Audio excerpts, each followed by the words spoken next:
Saya memang suka cerita penyiasatan, cerita horror, crime lah selalunya. Sebab tak ada benda yang lebih menakutkan daripada manusia berbanding dengan benda-benda yang tak boleh pegang kita. Samalah dalam cerita ni. Yang menakutkan adalah benda yang boleh memegang, mendatangkan kecederaan kepada kita.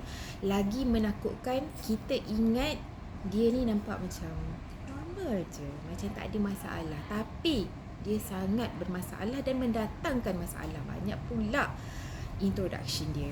Okey, cerita cold case ni kalau kita biasa dengar cerita tentang kes yang dah ditutup sebab dah hilang jejak, tak dapat cari siapa pelaku, tak dapat cari saksi, bukti apatah lagi. Dan kemudian tak lama lepas tu, ni dalam cerita ni tiba-tiba ada lagi satu kes yang lebih kurang sama dengan apa yang terjadi. Kalau sesiapa yang biasa ikut kes-kes serial killers ni kan, dia ada satu term copycat. Tapi copycat ni selalunya dalam jangka masa yang pendek.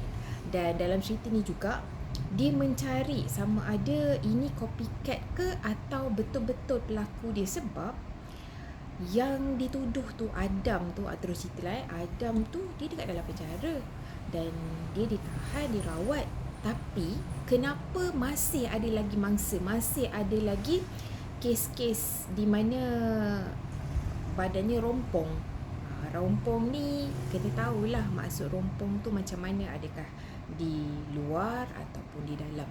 Jadi cara penceritaan dia ada satu plot yang strong bagi saya lah. Dan dia ada edit details yang dia nampak sangat kecil tetapi impak dia besar. Contohnya dalam cerita ni ada seorang mangsa ni, dia dah ditangkap. Dia punya tangan diikat, kaki diikat, tetapi selain daripada diikat, buku lali dia dipatahkan.